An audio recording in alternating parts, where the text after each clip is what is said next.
Well, hello there, everybody. Welcome back to SoundstageEDU. This is Mike, your host. And today, I want to talk about the thing that everyone avoids until the budget runs dry. Sponsorships. Now, I'm going about this one a little bit differently. I haven't eaten yet today, so I'm eating a tasty cake. You ever had one of those? And right now, my microphone is precariously balanced right next to my laptop, and the fan is just screaming. So if you hear that, I apologize. Maybe I can clean that out. Maybe I can't. But sponsorships. Now, before you roll your eyes and say, oh, great, another fundraising pep talk, just stick with me. This isn't about sales. This is about psychology and the why behind the awkwardness. And about what happens when we finally push through it. Because I'll tell you what, for years I avoided it too. I'd rather haul a trailer full of timpani across a football field than walk into a business and ask for support. But that avoidance, it costs programs more than we realize. So today's quick preview. This is the front porch conversation. The deeper how to actually do it, that's in the insider feed. But right now, I want to get your mind right. Because I'm living this right now with a group that I'm a part of. Not just that I work with, but a group that's deeply connected to me.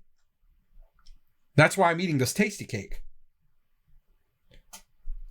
Because someone in our board went out there and hustled and got some great in-kind donations.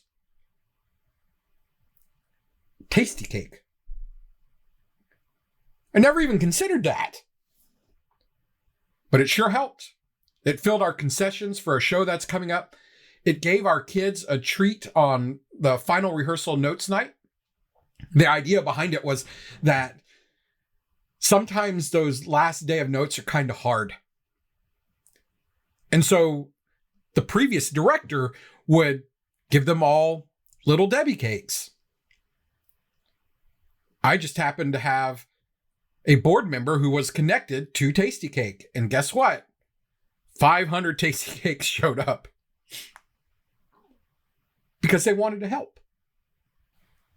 Because this individual went in not begging,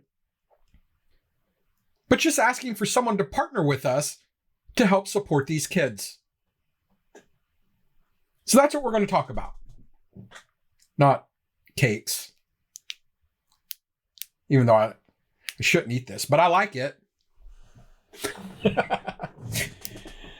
Yeah, should have seen the directors when we unloaded all these cakes and said, hey, we're going to feed these to the kids. And it's going to be great. It's going to be late and the parents are going to hate us. But it's okay. So, why do we freeze up? We say it's fear of rejection. But what it really is, it's really fear of being seen asking for something.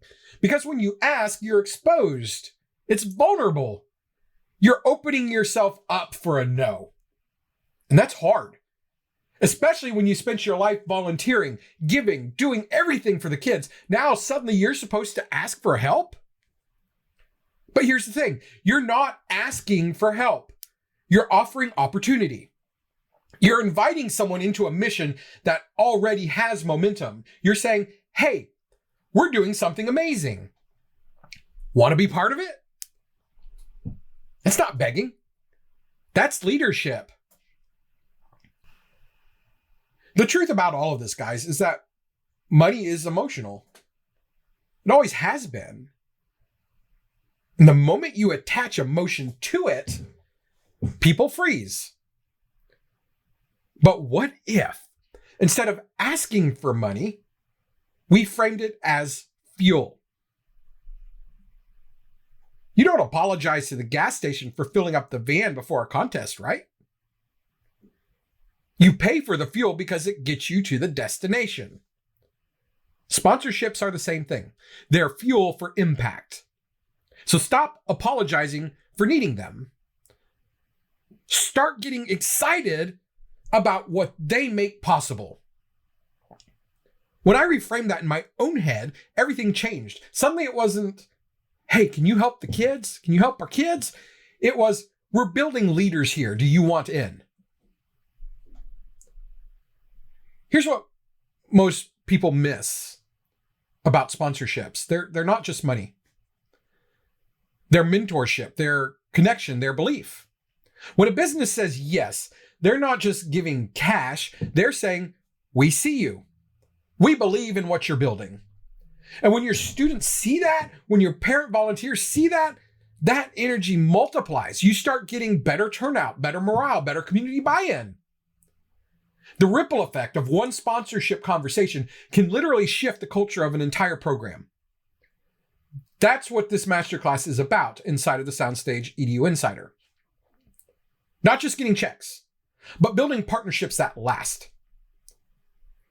Let me give you one small mindset tweak that'll change your confidence level overnight. You ready? You're not performing for them. You're performing with them. That's it. That's the entire shift. When you walk in with the energy of collaboration instead of convincing, people feel it. It's magnetic. You don't have to be slick. You just have to be sincere. Now I'm going to stop right there because the next step, the how to actually structure that conversation, the sample emails, role play, the way to handle those shaky hands and the pit in your stomach, that's all inside the full Insider Masterclass episode. And trust me, we don't just talk theory in there. We walk through real stuff, word by word. You can finally send that email, make that call, and feel good about doing it. Because if I can do it, so can you. I'm the most nervous person you'll ever meet. So if this mini episode hit a nerve for you, good. That means you care enough to grow.